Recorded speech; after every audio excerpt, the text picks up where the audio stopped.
동쪽으로 나 있는 9m의 하나의 그 문으로 들어가면 번제단을 만나게 됩니다. 번제단은 우리의 죄를 만나는 곳입니다. 동시에 하나님의 우리를 향한 긍휼을 만나는 곳이기도 합니다. 그러나 이 번제단에서 우리의 죄사함을 받고 하나님의 의로운 자녀라고 하는 칭함을 받지만 우리는 여전히 우리의 손에 때가 묻고 우리의 발이 더럽혀집니다. 그래서 우리는 물두멍으로 나아갑니다. 그곳에서 날마다 죄를 씻고 하나님의 의로, 하나님의 거룩한 자녀로 우리의 삶이 새로워질 수 있게 되는 것입니다. 이렇게 번제단과 물두멍을 통과하고 나서 만나는 것은 성소와 지성소가 있는 건물입니다. 우리는 하나님의 자녀로 부르심을 받았습니다. 그런데 혼자 믿음 안에 살아가도록 우리를 부르시지 않으셨습니다. 하나님께서는 우리로 하여금 교회를 이루도록 하셨습니다. 하나님은 우리가 공동체 안에서 함께 살아가도록 하셨습니다. 그래서 함께 우리가 이렇게 교회에 함께 모이는 것이고, 함께 우리가 모여서 서로에게 의지하면서 우리가 서로를 세워주면서 함께 예배하면서 살아가고 있는 것입니다. 자, 이제 오늘은 그 건물 안에 있는 성소 안으로 저희가 들어가는 것입니다. 성소 안에 무엇이 있는가 하는 말은 바꿔서 말하면 교회 안에는 무엇이 있어야 되는가 하는 것입니다. 왜 똑같은 건물인데, 왜 똑같은 사람들이 모여있는데 이것은 왜 특별하다고 말할 수 있는가? 교회는 도대체 왜 따로 모여야 되는가? 교회는 왜 예수님의 이름으로 우리들끼리 그룹을 만들고 있는가? 이것에 대한 이유예요. 도대체 교회는 뭐가 다르길래? 그 안에는 도대체 뭐가 있길래? 교회는 어떤 모습으로 존재할 때 다른 공동체와 다른 그룹들과 다른 사회와 구별되는 교회가 되는지, 그것을 보여주는 것이 바로 이 성소 안에 있는 세 가지의 물건이 되겠습니다. 성소 안에는 크게 세 가지의 물건이 있습니다. 한번 그림을 보시면 들어가서 오른쪽, 그러니까 방향으로는 북쪽이 되겠습니다. 북쪽에는 떡상이 있습니다. 진설병을 놓아두는 상이 있습니다. 그리고 그 맞은편에는 금촛대가 있습니다. 등잔이 7개가 있는 금촛대가 있어요. 그리고 들어가는 방향에서 바라본다면 지성소의 바로 앞에 커튼이 있는데 그 커튼 바로 직전에는 분향단이 놓여 있습니다. 이 세 가지의 물건이 이 안에 들어 있습니다. 자, 첫 번째로 들어있는 것은 떡상입니다. 떡상. 떡상이라고 하는 것은 이게 한국어로 표현을 하다 보니까 빵이라는 말보다는 떡이라는 말이 좀 더 전통적으로 우리에게는 뭐 익숙하니까 요즘에 그냥 저희들은 이 빵이라고 해도 좋을 것 같습니다. 진설병 을 놓는 이 상인데요, 테이블인데 누룩을 넣지 않고 효모를 넣지 않고 구운 빵을 말합니다. 그 빵을 12개를 쌓아놨습니다. 왜 12개일까? 뭐 여러분 상상하시는 그겁니다. 구약의 12지파, 신약의 12사도를 상징하고 있습니다. 도대체 이 빵이 성소 안에 왜 들어있을까? 이게 좀 생소합니다. 이게 얼핏 교회에 나오신 지 얼마 안 된 분들은 교회도 제사를 드리나? 이렇게 하나님에게 이렇게 빵 이렇게 놓고 하나님이 와서 빵 드시라고 하는 건가? 이렇게 생각할 수 있는데 이건 하나님께 드리는 빵이 아니고 이거는 제사장들이 먹는 것입니다. 제사장들의 양식이에요. 제사장들이 배고프지 않도록, 제사장들이 허기지지 않도록 제사장들을 위한 양식으로 주신 것입니다. 레위기 24장 9절 말씀을 한번 보시면 이 떡은 아론과 그의 자손에게 돌리고 그랬어요. 그들은 그것을 거룩한 곳에서 먹을지니 그랬어요. 그러니까 제사장들이 성소에서 허기질 때 주님의 말씀을 따라서 교회를 섬기고 주님의 말씀을 따라서 성소를 섬기고 주님의 말씀을 따라서 살아가다가 허기질 때 가서 그것을 먹을 수 있도록 하신 것입니다. 자, 그러면 이 떡은 오늘날 우리들의 삶으로 오면은 무엇이 될까? 이걸 먹은 제사장들은 오늘날은 누구라고 말할 수 있을까를 한번 좀 생각해 보는 게 필요할 것 같습니다. 중세 때까지는 우리는 제사장의 계층이 따로 있다고 생각을 했어요. 그러나 성경의 가르침은 일관됩니다. 그리고 성경의 가르침은 굉장히 분명하고 확고합니다. 베드로전서 2장 9절 말씀을 우리 같이 한번 읽으시도록 하겠습니다. 다 같이 읽겠습니다. 그러나 너희는 택하신 족속이요 왕같은 제사장들이요 거룩한 나라요 그의 소유가 된 백성이니. 아멘. 이게 베드로는 선언하고 있습니다. 선포하고 있습니다. 그분의 백성들이 제사장이라고 하는 것입니다. 고대 사회에는 그리고 중세를 지나면서 마치 성직자가 제사장이라고 하는 인식이 있었습니다. 특별히 가운을 입고 있는 사람들, 특정한 공간에서 살아가는 사람들이 제사장이라고 생각을 했어요. 근데 예수님께서 우리에게 가르쳐 주신 가르침은 그렇지 않습니다. 예수님은 모든 그리스도인을 제사장으로 부르신 것입니다. 그러니까 여기에서 말하는 이 성소에 들어가서 이 거룩한 떡을 먹는 사람들은 누구냐면 바로 성도들인 거예요. 성도들. 모든 그리스도인들. 루터와 캘빈이 종교개혁을 하면서 회복시킨 굉장히 중요한 가르침 중에 하나가 바로 이거예요. 중세의 사제들이 제사장이 아니라는 것입니다. 예수 그리스도를 주로 영접하고 그분의 말씀을 따라 살아가는 그분의 백성들이라면 모두가 다 제사장이라고 하는 것입니다. 그러니까 이 빵을 먹을 자격이 있는 사람은 바로 모든 그리스도인들입니다. 그렇다면 이들이 먹었던 이 빵은 무엇이겠습니까? 말씀이죠. 말씀을 먹는 거죠. 여러분, 교회가 무엇으로 삽니까?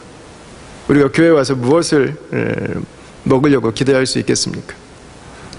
물론 저희가 어릴 때 제가 교회 간다고 그러면 저희 어머니가 저한테 항상 하셨던 이야기가 있습니다. 교회 가면 떡을 주냐 밥을 주냐 저에게 항상 말씀하셨습니다. 그래서 제가 농담반으로 대답했습니다. 엄마 교회 가면 밥 줘. 제가 항상 제가 대답했습니다. 우리 교회 와서 물론 밥도 먹죠. 그러나 우리가 교회에서 기대해야 되는 가장 중요한 밥은 바로 이 말씀이죠. 이 말씀. 이 떡은 그리스도인이 교회에서 우리의 허기진 영혼을, 우리의 비어있는 마음을 채울 수 있는 바로 그 말씀을 말하는 것입니다. 그 말씀은 두 가지가 있습니다. 하나는 기록된 말씀이 있고 하나는 육화돼서 이 땅에 오신 인격이신 말씀이 있습니다. 바로 예수님이시죠. 이 두 가지의 말씀은 나누이지 않습니다. 한 가지예요. 하나예요. 분리시킬 수 없어요. 구약에 기록된 말씀, 구약에 우리에게 주신 하나님의 진리의 말씀, 그 말씀이 성취되어서 이 땅에 인격으로 오신 분이 바로 예수님이십니다. 그래서 요한일서 1장 1절에서 요한은 이렇게 기록합니다. 태초부터 있는 생명의 말씀에 관하여는, 구약이죠.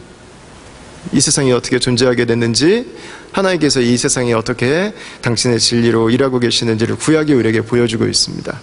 근데 이 구약에 우리에게 기록된 생명의 말씀이 우리가 들은 바요, 우리가 눈으로 본 바요, 자세히 보고 우리의 손으로 만진 바라 그랬습니다. 우리가 터치할 수 있도록, 우리가 볼 수 있도록 이 땅에 나타나셨다는 것입니다.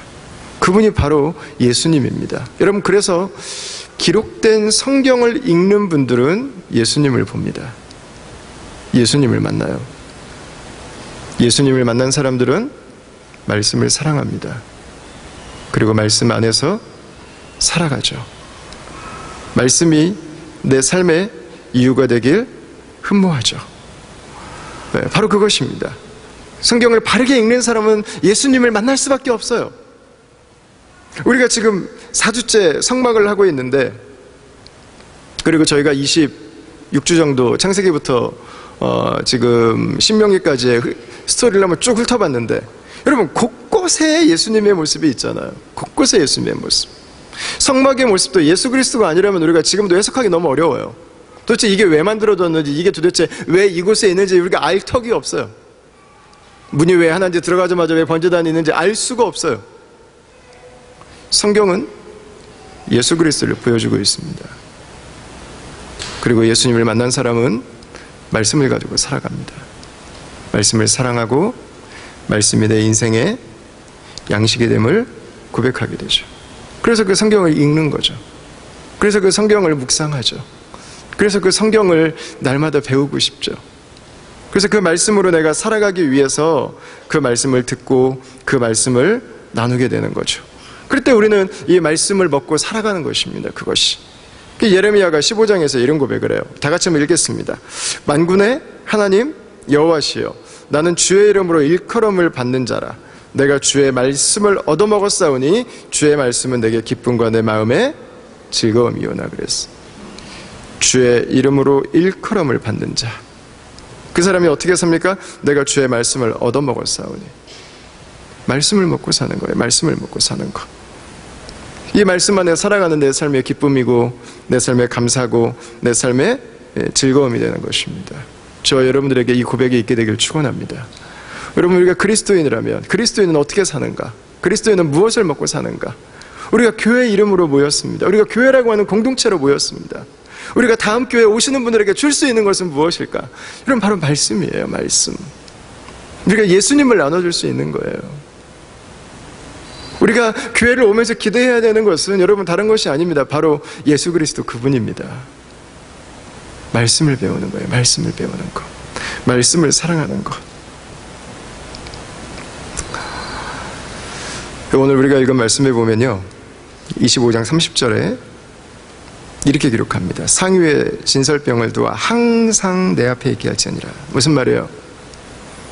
제사장들이 허기질 때마다 언제든지 와서 먹을 수 있도록, 배고플 때마다 언제든지 와서 먹을 수 있도록.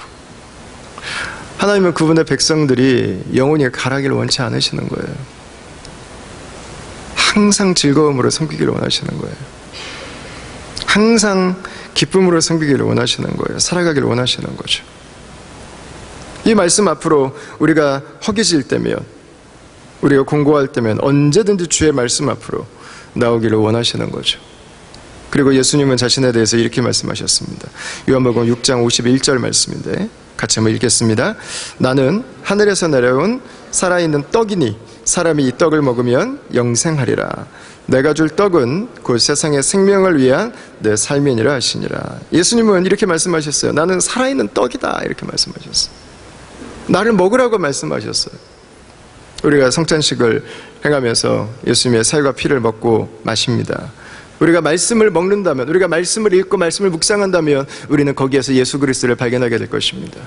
나를 사랑하시는 그리스도, 내 삶을 인도하시는 그리스도, 위기 가운데서도 골짜기에서도 나를 보호하고 계시는 주님, 내 삶을 마지막까지 포기하지 않으시는 주님, 내 삶을 결국 당신의 뜻을 이루어지는 자리까지 오늘도 당신의 섭리 가운데 인도하시는 주님, 그 주님을 만나게 될 것입니다. 여러분, 놀랍게 예수님의 태어나신 동네 이름이 베들레헴입니다. 베들레헴의 의미를 잘 아시죠? 떡집입니다.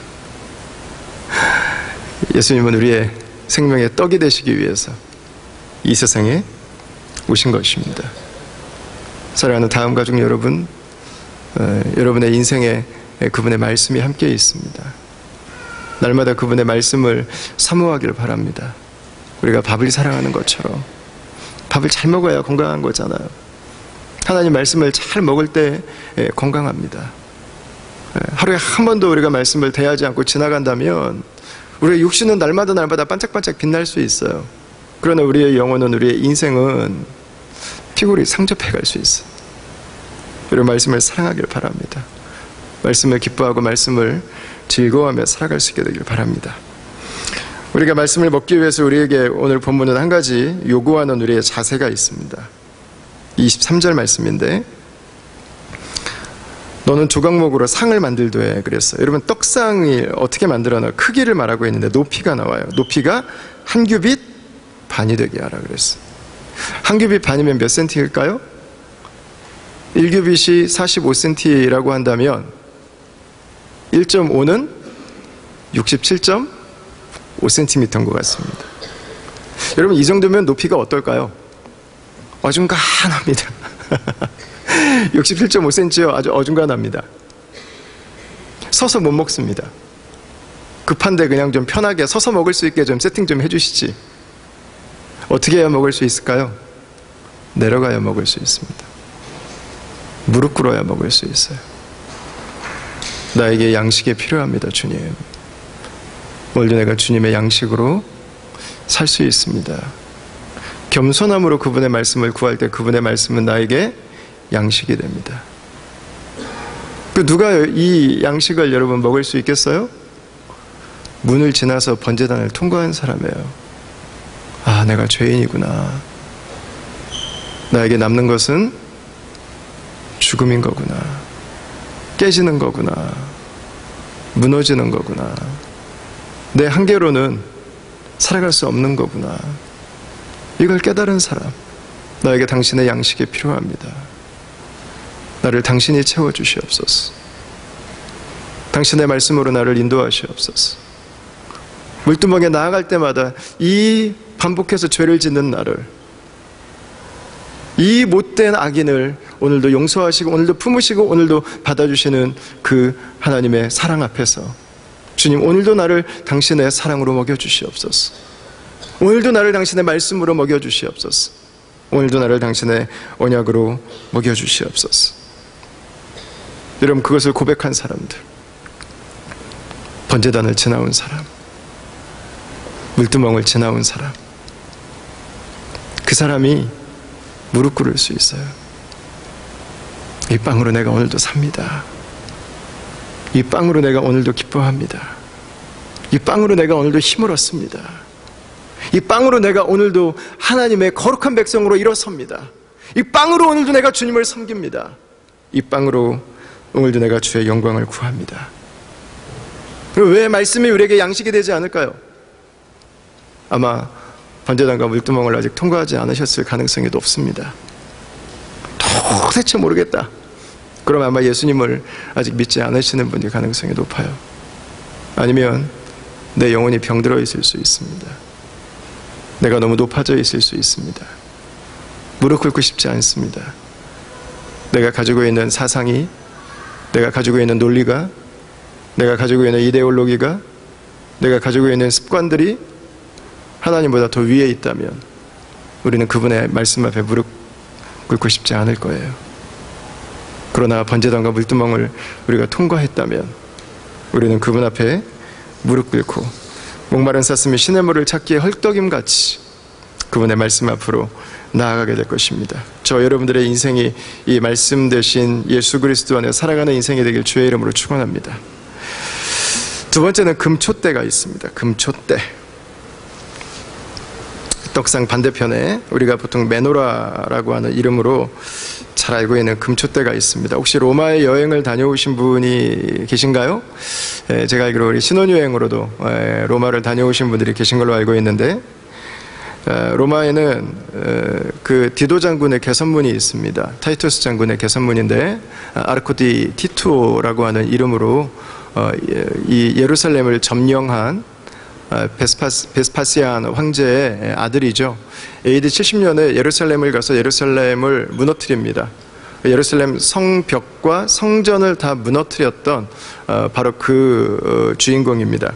그 디도 장군이 예루살렘을 점령하고 로마로 돌아올 때 그걸 기념해서 개선문을 만들었어요. 근데 거기에 부조가 돌에 새겨져 있는데, 거기 보면 이 유다의 사람들이 포로로 묶여서 끌려오는데 그 사이에 바로 이 금촛대가 하나가 그려져 있습니다. 그것은 이 디도 장군이 예루살렘을 무너뜨리고 나서 로마로 돌아오면서 성전에 있던, 당시 헤롯 성전에 있던 이 모든 금으로 만든 기물들을 다 전리품으로 가지고 왔던 것을 상징하는 것입니다. 이 금촛대는 순금으로 만들어졌습니다. 순금이 약 34kg 정도가 들어갔습니다. 왜 이 성소 안에 초가 필요할까? 왜 빛이 필요할까? 이 성막의 한 가지 특징은 창문이 없다는 것입니다. 이게 건축학적으로는 오류입니다. 롱이에요. 잘못 만든 거예요. 근데 성경은 계속해서 오늘 우리가 읽은 본문에도 나오잖아요. 계속 말합니다. 하나님이 가르쳐준 양식대로 이 건물을 지으라고 하는 것입니다. 하나님이 가르쳐준 방식대로 지으라고 하는 것입니다. 하나님께는 창문이 없는 것이 롱이 아니에요. 지금 하나님은 의도적으로 창문이 없도록 만드신 거예요. 성소를. 바꿔서 말하면 이 금촛대가 없다면 성소는 캄캄한 곳입니다. 금촛대를 통해서만 성소는 밝아질 수 있습니다. 자, 여러분, 이 금촛대는 무엇을 의미하는 걸까요? 거기에서 나오는 이 빛은 무엇을 말하는 것일까요? 요한계시록에서 이것을 우리에게 들려주고 있습니다. 요한계시록 1장을 한번 보시죠. 같이 한번 읽겠습니다. 몸을 돌이켜 나에게 말한 음성을 알아보려고 돌이킬 때에 7 금촛대를 보았는데 촛대 사이에 인자 같은 이가 발에 끌리는 옷을 입고 가슴에 금띠를 띠고 그의 머리와 털의 희기가 흰 양털 같고 눈 같으며 그의 눈은 불꽃 같고 그랬어요. 요한계시록 1장 12절에서 14절 말씀, 예수님에 대한 묘사입니다. 근데 예수님에 대해서 뭐라고 묘사를 하고 있냐면 7 금촛대를 보았는데 촛대 사이에 인자 같은 이가 계시다 그랬어요. 이 이야기는 에베소 교회에 보내는 편지에도 동일하게 나타납니다. 2장 1절 말씀입니다. 에베소 교회의 사자에게 편지하라. 오른손에 있는 7 뼈를 붙잡고 7 금촛대 사이를 거니시는 이가 이르시되 그랬어요. 예수님에 대해서 말하기를 7 금촛대 사이를 거니신다 그랬습니다. 여러분, 7 금촛대 사이에는 뭐가 있을까요? 트릭 없습니다.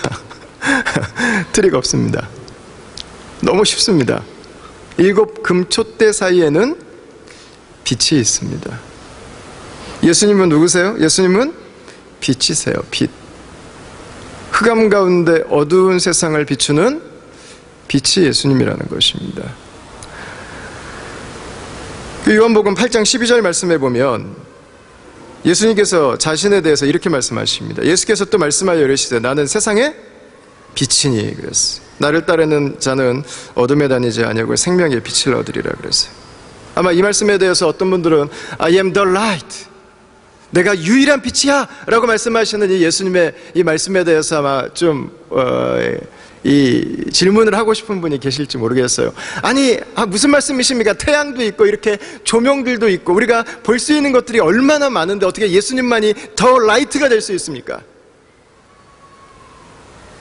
여러분, 그렇게 화난데 왜 내 인생의 길은 가서는 안 되는 길을 자꾸 가고 있습니까? 왜? 내 마음을 계속 이렇게 가지면 내 미래가 어떻게 될지를 왜 밝게 보이고 있는데 왜 그것을 왜 보지 못하고 살아갑니까? 우리의 언어를 바꾸지 않으면, 우리의 삶의 습관을 바꾸지 않으면, 죄의 습관으로부터 물러나지 않으면 그 끝이 뻔히 보이고 있는데 왜 돌이키질 않습니까? 왜 바꾸지를 않습니까? 안 보이는 거예요. 안 보이는 거. 안 보이니까 안 바꾸는 거잖아요. 여러분, 태양빛이, 조명등이 아무리 환하고 밝아도 그것이 하나님이 계신 것을 보게 하진 않아요. 못 보잖아요. 그분이 만드신 피조물을 보면서 그분을 못 보고 있어요. 이 밝은 태양 앞에서 버젓이 죄를 범하잖아요. 그게 죄인 거를 못 보잖아요. 내가 죄인인 걸 못 보잖아요, 지금. 여러분, 언제 보여요? 예수님의 빛이 비춰야 보죠. 예수님 앞에서 봐야 보죠. 여러분, 언제 내가 누군지를 알 수 있어요? 예수님 앞에 나가야 알죠. 예수님 앞에 나가야. 내가 얼마나 정결하게 지어졌는지, 내가 얼마나 극악한 죄인인지 빛 대신 그분 앞에 나아가야 내가 얼마나 지금 험한 꼴을 하고 있는지를 비로소 알게 되는 거죠. 그분 앞에 나아가지 않으면 몰라요. 먼지를 묻히고도 흙을 묻히고도 나는 여전히 멋있다고 생각하고, 나는 여전히 절벽 앞에 서 있으면서도 나는 여전히 잘 살고 있다고 생각하죠. 언제 우리가 다른 사람을 이해할 수 있습니까, 여러분? 예수님의 빛으로 보아야죠. 언제 우리가 세상의 실체를 여러분 온전히 이해할 수 있습니까? 예수님의 빛으로 봐야죠. 예수님의 빛으로.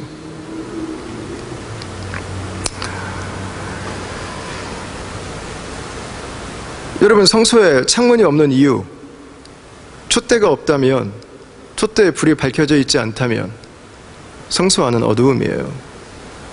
성도는 어떻게 살아요? 예수 그리스도의 빛으로 살아요. 시편 119편에서 시인은 주의 말씀은 내 발의 등이요 내 길의 빛이라고 고백했습니다. 성도는 그분의 말씀이 우리에게 비춰주는 것을 보고 나를 이해하고 우리를 이해합니다. 가정을 이해합니다. 사회를 이해하죠. 그걸 밝히 보기 시작하는 거예요. 그때부터 깨닫기 시작하는 거예요. 우리가 예수 그리스도로 보지 않는다면 세상 물정에는 빠삭할 수 있어요. 그러나 하나님 앞에서는 장님과 다르지 않아요. 하나님이 우리에게 말씀하시는 것은 모르고 살아가는 거죠. 하나님은 길이 아니라고 말씀하시는데 버젓이 글로 가고 있는 거죠. 하나님은 내가 여기 너와 함께 있다고 말씀하시는데 그분을 무지하게 모른 척하고 살아갈 수 있게 되는 거죠. 사랑하는 다음 가족 여러분, 말씀 되신 그리스도 그분과 동행하길 바랍니다. 그분의 말씀의 빛으로 저와 여러분들을 비춰볼 수 있기를 바랍니다. 저와 여러분들의 삶을 비춰볼 수 있기를 원합니다. 우리가 살아가는 이 사회를, 이 세상을 비춰볼 수 있기를 바랍니다. 이게 교회가 이 세상을 살아가는 방식이에요. 제가 금요일날 우리 조희생 집사님께서 이제 이번 주에 오늘 마지막 예배신데 남편 일하셨던 기간이 끝나서 한국으로 이제 돌아가세요. 그래서 금요일에 같이 식사를 하는데 몇 분이 같이 모여서 식사를 했어요. 근데 공교롭게 이 같이 모인 분들의 공통점이 하나가 있었는데 다 아들이 있는 집이었어요. 같이 그날 한 2시간 정도 시간을 같이 보내는데 2시간의 시간의 대부분의 대화의 토픽이 무엇이었냐면 어떻게 며느리를 불편하게 하지 않는 시어머니가 될 수 있을까? 이게 우리가 한 2시간 동안 대화를 나눈 대부분의 시간에 우리들의 대화의 토픽에서 저는 단 한순간도 어떻게 며느리를 불편하게 하지 않는 시어머니가 될 수 있는가를 가지고 2시간 정도 얘기할 수 있을 거라고 저는 꿈에도 생각해 본 적이 없어요. 그래서 제가 그 시간에 제가 대화를 나누면서 제가 헤어지고 나서 제가 집에 오면서 저희가 얘기하면서 성경 말씀 몇 장 몇 절에 이렇게 말씀하고 있어요. 이런 거 얘기한 적 하나도 없었어요. 그냥 각자 본인이 가지고 있는 지혜와 생각들을 나누는데 제가 집에 돌아가면서 그 생각을 했어요. 아, 이게 교회다. 이게 교회. 성경 말씀 하나도 안 나왔는데요. 결론이 너무 성경적으로 끝났어요. 며느리를 철저하게 배려해야 된다. 내가 너무 놀랐어요. 너무 놀랐어. 에베소서 5장에 나오는 것처럼 며느리를 죽게 하듯. 성경에는 없잖아요. 며느리를 죽게 하듯이 어디 있어요.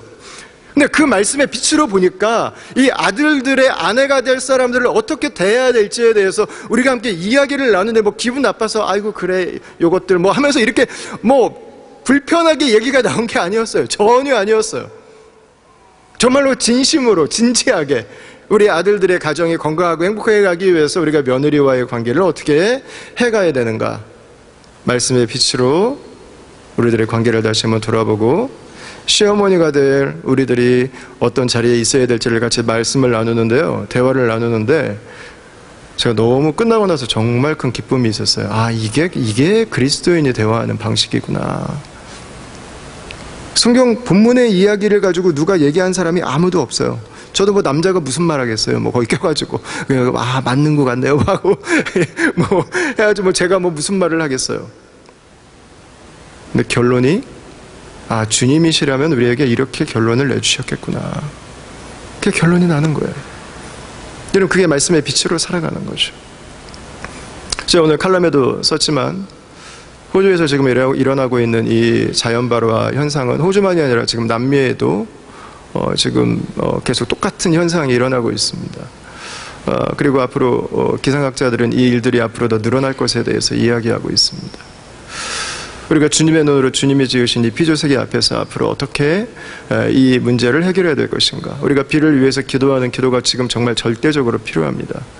여러분, 그러나 이렇게 우리의 집을 예쁘게 아름답게 럭셔리하게 데코레이션 하기 위해서 나무를 이렇게 잘라대기 시작하면 앞으로 30년 후에는, 나무를 심지 않는다는 가정입니다. 앞으로 30년 후에는 전 세계 열대우림은 단 하나도 남아있지 않습니다. 우리 자녀 세대들에게 물려줄 그 살림들은 이제 하나도 남아있지 않은 거예요.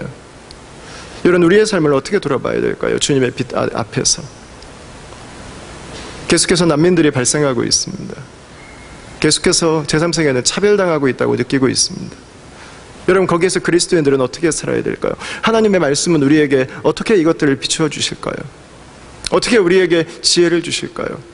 여러분, 저는 이 말씀의 빛이, 저는 그리스도인으로서 말씀을 가지고 저는 사고하는 거라고 생각해요. 생각하는 것. 말씀을 우리가 배우고 알아갈 뿐만 아니라 그 말씀을 가지고 우리의 삶의 구체적인 부분들에, 그러면 우리는 이 말씀을 가지고 어떻게 살아야 되는지, 우리에게 주신 그 관계 하나하나마다 우리가 살아가는 이 세상에 하나님이 지으신 모든 세상 속에 우리가 그리스도인으로 이것들을 가지고 어떻게 적용해 가야 되는지, 여러분, 그것이 바로 말씀의 빛을 가지고 살아가는 거죠. 그 라오디게아 교회에게 예수님께서 말씀하셨어요. 안약을 좀 사서 팔으라고. 안약. 라오디게아 교회는요, 두 강이 만나는 지역이기 때문에 거기는 여러 가지 산업들이 발전해서 잘 살았어요. 사람들이 좋은 옷을 입고 살았습니다. 금을 쌓아놓고 살았어요. 부유한 나라였어요. 그런데 부유한 도시에 예수님은 뭐라고 말씀하시냐면, 지금 네가 헐벗고 있다고 말씀하세요. 지금 당신이 가난뱅이라고 말씀하세요.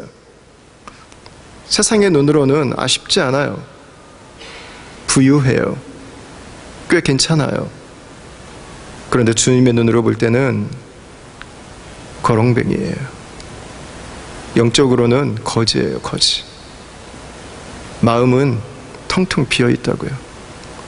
주님이 하시는 말씀이 뭐예요? 안약을 사서 바르라고. 주님의 눈으로 볼 수 있기를 축원합니다. 여러분, 이게 중요한 이유는 그때 세상도 빛을 볼 수 있기 때문에 그렇습니다. 마태복음 5장 14절입니다. 같이 한번 읽겠습니다. 너희는 세상의 빛이라. 산 위에 있는 동네가 숨기우지 못할 것이요. 이렇게 말씀하고 있습니다. 그리스도인들이 예수님의 빛 가운데 살아갈 때, 우리의 이웃들 중에서 예수님을 알지 못하는 분들이 인생이 이렇게 어려울 땐 어떻게 살아야 될까? 그때 어려움 가운데서도 빛 가운데 살아가는 그리스도인들을 보면서 빛을 만날 수 있다고 하는 것입니다. 우리가 빛은 아니죠. 우리가 빛을 내진 않죠. 우리는 반사체죠. 빛 대신 예수님의 빛을 우리가 가지고 살아갈 때 우리의 삶이 그 예수님의 빛을 사람들에게 비추어 주는 것입니다. 반사해 주는 것입니다. 그래서 세상이 빛이 있음을, 이 세상에 어둠만은 아닌 것을, 이 세상의 끝이 결코 절망이 아니라고 하는 것을, 이 세상이 낙심하며 끝내야 될 것이 아니라고 하는 것을 우리에게 말씀하고 있는 것이죠. 마지막으로 분향단이 있습니다. 분향단. 이 분향단에서 출애굽기 30장에서 저희가 읽었는데, 이 분향단은 지성소 바로 앞에 있는 커튼 직전에 놓여 있습니다. 이 분향단에서 가장 중요한 것은 역시 향이겠죠. 이 향은 무엇을 의미할까? 이것도 역시 요한계시록에 정확하게 우리에게 표현해주고 있습니다. 요한계시록 5장 8절 말씀 같이 한번 읽겠습니다. 그 두루마리를 취하심에 네 생물과 24장로들이 그 어린 양 앞에 엎드려 각각 검은고와 향이 가득한 금대접을 가졌으니 이 향은 성도의 기도들이라. 이렇게 말씀하고 있습니다. 금향로도 금으로 만들어졌습니다. 이걸 생각한다면 이 요한계시록 5장 8절 말씀은 금향로를 말하고 있다고 하는, 분향단을 말하고 있다고 하는 것을 우리가 알 수 있습니다.